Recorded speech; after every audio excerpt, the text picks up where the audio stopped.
So we'll start with this very interesting chapter, carbon and its compound. अच्छा खासा weightage है chapter का, और अगर आप साइंस लेंगे स्टैंडर्ड 11 में तो this is the basis of organic chemistry, तो बहुत ध्यान से समझेंगे. नाउ यू सी और अकरेंस ऑफ कार्बन. कार्बन कहाँ पे होता है? सबसे पहले मुझे ये बताओ, कार्बन मेटल है या नॉन मेटल है? Come on, at least make a wild guess. Carbon metal है या नॉन मेटल है? It's a non metal. Okay. अब कार्बन कहाँ देखने मिलता है? तो it is found everywhere. Atmosphere में होता है, क्रस्ट के अंदर होता है. लिविंग ऑर्गेनिज्म का major percentage is made up of carbon. That is why हम कहते हैं कि हम लोग ऑर्गेनिक हैं. ऑर्गेनिक का मतलब anything that is made up of carbon. So anything that is made up of carbon is organic. हम भी कार्बन के बने हुए हैं. ओके. सो कार्बन कहाँ कहाँ है, थोड़ा सा और डिटेल में देखते हैं. Carbon is present in wood, coal. Coal कैसे बनेगा? वुड को जलाओगे, दिस इज वुड. इसको जब बर्न करोगे तो कोल बन जाएगा. देन चारकोल, वो भी उसी से बनेगा. कुछ कुछ चीजें कोल में से निकाल दोगे, so what is remaining is charcoal. Then coke, it is again, हम पढ़ेंगे डिस्ट्रक्टिव डिस्टिलेशन, तो उसके बाद जो बचता है वो कोक होता है. पेट्रोलियम, जो हम ओशियंस में से, सेडिमेंट्री रॉक्स में से माइनिंग करके निकालते हैं. नेचुरल गैस, जब हम माइनिंग करते हैं तो उसमें से एक गैस रिलीज होती है जिसको बोलते हैं नेचुरल गैस, और उसको सिलेंडर में फिल करके we can use it for various purposes. CNG बोलते हैं उसको, compressed natural gas, which is a clean fuel. उससे जब आप व्हीकल्स चलाते हैं तो पॉल्यूशन नहीं होता है. सिमिलरली बायोगैस का मेन इंग्रेडिएंट है, main the biogas is made up of methane mainly, तो वहां पे भी कार्बन है. सी का मतलब कार्बन, ये मैंने मीथेन का फॉर्मूला लिखा है. मार्श गैस, जो कोल माइंस में से निकलती है, वहां पर भी कार्बन इज प्रेजेंट. तो ये तो हो गया कार्बन का सीधा सीधा प्रेजेंट. कभी कभी क्या होगा, carbon will make certain compounds, जैसे इट विल मेक कार्बोनेट्स. तो कार्बोनेट का फॉर्मूला क्या होता है? CO3. तो कार्बन ऑक्सीजन के साथ मिलके कार्बोनेट बनाएगा. This carbonate is a radical. ये कार्बोनेट दूसरे एलिमेंट्स के साथ मिलके कंपाउंड्स बनाएगा, जैसे आपने पढ़ा है sodium carbonate, washing soda, sodium hydrogen carbonate, baking soda, right. So CO3 is carbonate and HCO3 को हम बोलते हैं बाइकार्बोनेट या तो हाइड्रोजन कार्बोनेट.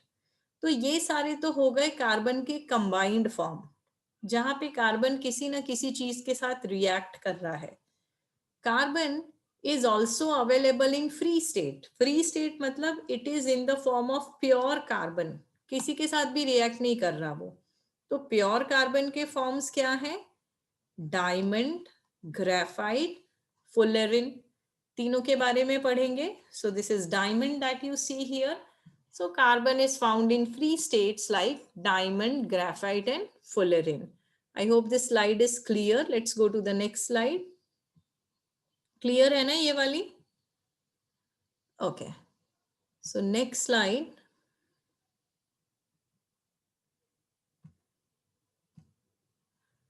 नाउ ये जो कार्बन है, ये स्लाइड 3 आ गया.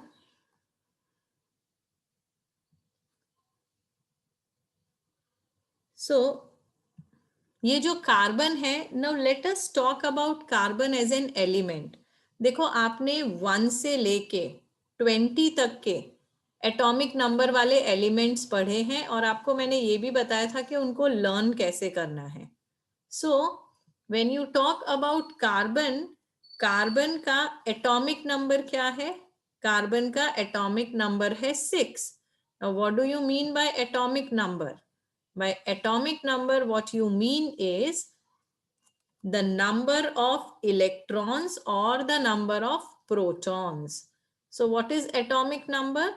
Atomic number is either the number of electrons या तो नंबर ऑफ प्रोटॉन्स, दोनों सेम ही होंगे क्योंकि एटम में number of electron is equal to number of protons and the atom is electrically neutral, है ना।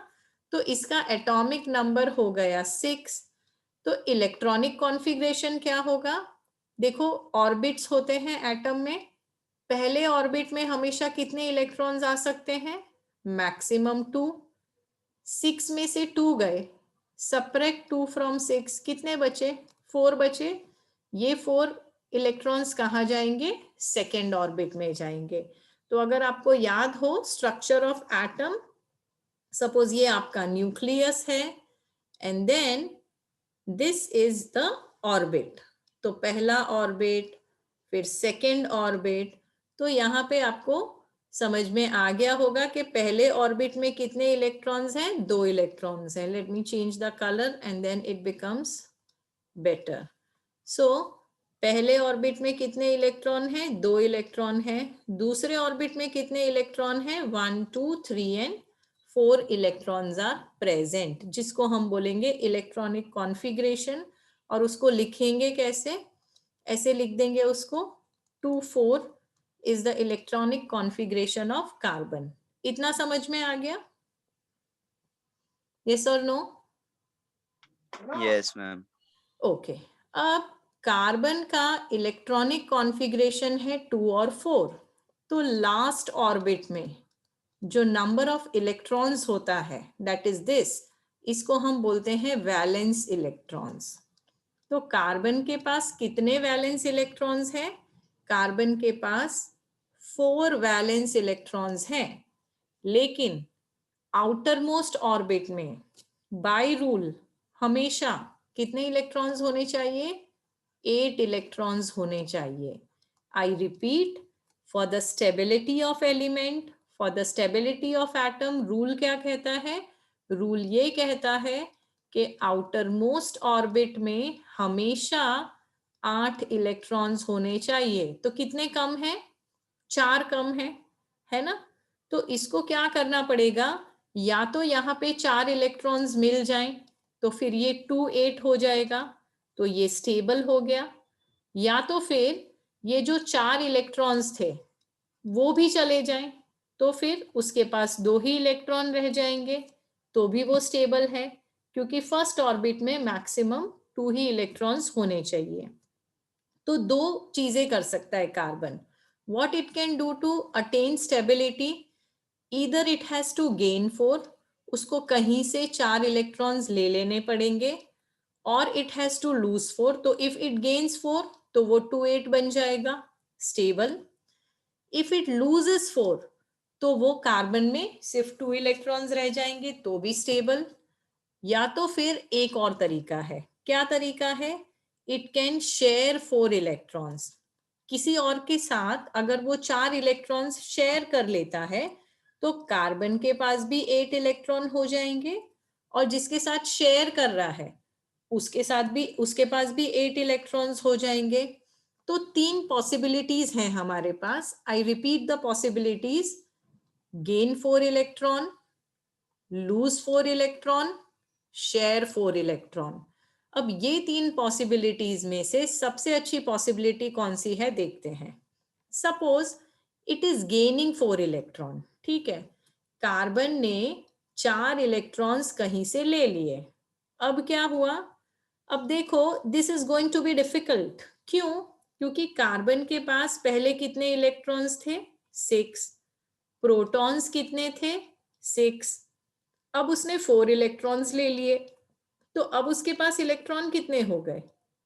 10 इलेक्ट्रॉन्स हो गए।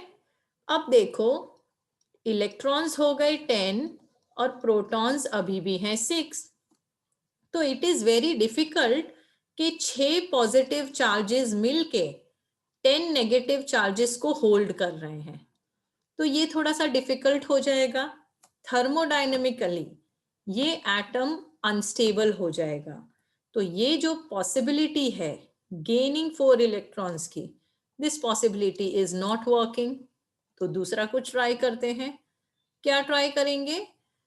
Let us see what happens if it loses 4 electrons. तो ये देख लेते हैं कि अगर कार्बन ने 4 इलेक्ट्रॉन्स लूज कर दिए तब क्या होगा। तो देखो फिर से लिखेंगे, कार्बन कार्बन के पास पहले ऑर्बिट में 2 इलेक्ट्रॉन और दूसरे ऑर्बिट में 4 इलेक्ट्रॉन्स थे। ये 4 इलेक्ट्रॉन्स कार्बन ने लूज कर दिए। अब क्या हुआ, कितने इलेक्ट्रॉन्स बचे, 2 बचे। तो कार्बन के पास अब 2 इलेक्ट्रॉन्स मतलब के नेगेटिव चार्जेस हैं और 6 प्रोटॉन्स मतलब के पॉजिटिव चार्जेस हैं। Again this is unstable. और दूसरा, जब इलेक्ट्रॉन्स रिमूव होते हैं तो बहुत सारी एनर्जी लगती है। सो बिकॉज देखो ये जो एटम है, सपोज मैं फिर से ये एटम बनाती हूँ, यहाँ पे 4 इलेक्ट्रॉन्स हैं। This electrons are being attracted by the nucleus. तो अगर आपको ये इलेक्ट्रॉन्स यहाँ से निकालने हैं, you will have to supply energy and a large amount of energy. अगर आपको 4 इलेक्ट्रॉन्स निकालने हैं तो again this possibility does not seem okay. Carbon ये नहीं कर सकता। तो अब एक ही पॉसिबिलिटी बची हमारे पास। कौन सी पॉसिबिलिटी बची, शेयरिंग ऑफ इलेक्ट्रॉन्स। ये कैसे करेंगे, लेट अस सी कैसे करेंगे। सो व्हेन आई से शेयरिंग ऑफ इलेक्ट्रॉन, आगे भी आपको अच्छे से समझाएंगे, बट समझो ये एक हाइड्रोजन है, ठीक है। हाइड्रोजन के पास एक ही इलेक्ट्रॉन है। तो अब मेरे पास कार्बन है, कार्बन के हम सिर्फ वैलेंस इलेक्ट्रॉन्स की बात कर रहे हैं, please mind that. Valence electron मतलब आउटर मोस्ट ऑर्बिट में जो इलेक्ट्रॉन है, हम सिर्फ उसकी बात कर रहे हैं। तो 2 4 तो काम के कितने हैं, सिर्फ ये वाले electrons do not participate in bond formation. तो ये बॉन्ड फॉर्मेशन में पार्टिसिपेट नहीं करेंगे, हम सिर्फ और सिर्फ इसी पे फोकस करेंगे। तो जब हम कार्बन का स्ट्रक्चर बताते हैं, there is something known as Lewis structure. तो लेविस स्ट्रक्चर में हम सिर्फ वैलेंस इलेक्ट्रॉन्स बताएंगे, अंदर के इलेक्ट्रॉन्स नहीं बताएंगे। तो according to Lewis structure carbon के पास कितने इलेक्ट्रॉन्स हैं, कार्बन के पास 4 इलेक्ट्रॉन्स हैं, जो मैं क्रॉस के फॉर्म में दिखा रही हूँ। हाइड्रोजन के पास कितने इलेक्ट्रॉन्स हैं, हाइड्रोजन के पास देयर इज 1 इलेक्ट्रॉन। अब इसको मैं किसी और कलर से दिखा देती हूँ just to differentiate. Okay, so let me say ये हो गया हाइड्रोजन का इलेक्ट्रॉन। अब हाइड्रोजन को कितने इलेक्ट्रॉन चाहिए स्टेबल होने के लिए, देखो पहले ऑर्बिट में 2 इलेक्ट्रॉन्स होने चाहिए, उसमें से एक तो हाइड्रोजन के पास ऑलरेडी है। अगर एक और मिल जाए तो फर्स्ट ऑर्बिट में 2 इलेक्ट्रॉन्स आ जाएंगे। तो ये जो हाइड्रोजन है ये स्टेबल हो जाएगा। तो हाइड्रोजन क्या करेगा, हाइड्रोजन अपना एक इलेक्ट्रॉन लेके आ गया कार्बन के पास कि चलो हम शेयर करेंगे। अब हाइड्रोजन के पास तो 2 इलेक्ट्रॉन्स हो गए, हाइड्रोजन स्टेबल है, पर कार्बन स्टेबल नहीं है, क्योंकि इसको टोटल कितने चाहिए, इसको टोटल 8 इलेक्ट्रॉन्स चाहिए। हुए कितने हैं अभी, 1 2 3 4 5। अभी सिर्फ 8 में से 5 ही हुए हैं, 3 और चाहिए। तो एक और हाइड्रोजन को बुला लिया, आ जाओ भाई हम भी साथ में शेयर करेंगे इलेक्ट्रॉन। ये हाइड्रोजन भी स्टेबल हो गया। कार्बन का पेट नहीं भरा अभी, कार्बन को और 2 चाहिए, एक और हाइड्रोजन को बुला लिया। अब ये हाइड्रोजन भी स्टेबल हो गया, कार्बन अभी तक स्टेबल नहीं हुआ, एक और हाइड्रोजन को बुला लेते हैं, ये हाइड्रोजन भी स्टेबल हो गया। अब कार्बन स्टेबल हुआ क्या, बिल्कुल हो गया। देखो कार्बन के पास कितने इलेक्ट्रॉन्स हो गए, 1 2 3 4 5 6 7 8। अब जाके कार्बन स्टेबल हो गया। तो अब हमारा ये कार्बन भी स्टेबल हो गया है, कार्बन के पास आ गए हैं 8 electrons. Okay, so because of this carbon भी स्टेबल, हाइड्रोजन भी स्टेबल। तो ये जो शेयरिंग ऑफ इलेक्ट्रॉन्स हुआ, शेयरिंग ऑफ इलेक्ट्रॉन्स को हम क्या बोलते हैं, शेयरिंग ऑफ इलेक्ट्रॉन्स को हम बोलते हैं कोवलेंट बॉन्ड फॉर्मेशन। क्या बोलते हैं, कोवलेंट बॉन्ड फॉर्मेशन।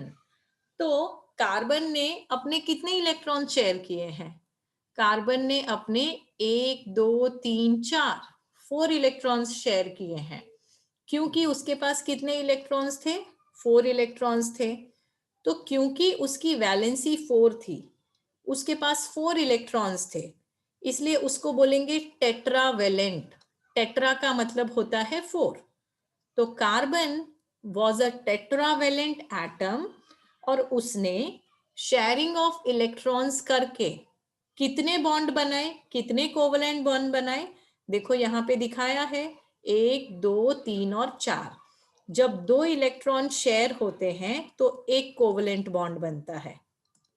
ओके, तो ऐसे कार्बन ने कितने इलेक्ट्रॉन्स शेयर किए हैं? देखो 1 2 3 एंड 4।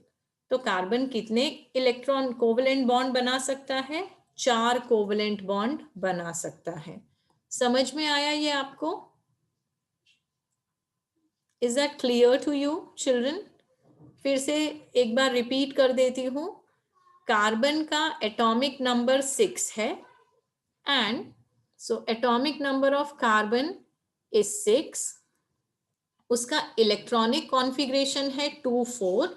इसको स्टेबल होने के लिए या तो 4 गेन करना है, या तो ये 4 को भी लूज कर दो, पर इन दोनों में से कोई भी बात जम नहीं रही। क्यों? क्योंकि अगर उसने 4 इलेक्ट्रॉन्स गेन किए तो इट विल बी डिफिकल्ट, कि प्रोटॉन्स 6 हैं, इलेक्ट्रॉन 10 है, तो 6 positive charges will not be able to hold 10 negative charges. तो ये possibility is not working out. अगर उसने 4 इलेक्ट्रॉन्स लूज कर दिए तो बहुत सारी एनर्जी लग जाएगी एक एक करके इलेक्ट्रॉन्स को निकालने में, क्योंकि वो इलेक्ट्रॉन्स को पकड़ के रखा है न्यूक्लियस ने। There is some attractive force which is attracting those electrons. तो it's not easy to remove 4 electrons. However stability के लिए 8 इलेक्ट्रॉन तो चाहिए, तो क्या कर लेंगे? शेयर कर लेंगे। कितने इलेक्ट्रॉन शेयर किए? 4। वैलेंसी कितनी है? 4। तो कार्बन एटम कैसा हुआ? टेट्रावेलेंट। और शेयरिंग ऑफ इलेक्ट्रॉन से क्या बनता है? शेयरिंग ऑफ इलेक्ट्रॉन से कोवलेंट बॉन्ड बनता है। तो कितने कोवलेंट बॉन्ड बनेंगे? 4। 4 कोवलेंट बॉन्ड्स, 1 2 3 4। क्लियर है ये आपको? यस और no children? Yes ma'am.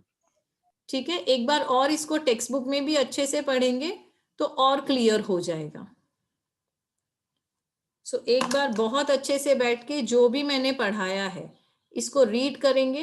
Video भी बार बार देख सकते हैं आप। I wanted to stop the recording, जो कि हो नहीं रहा है। Just a minute.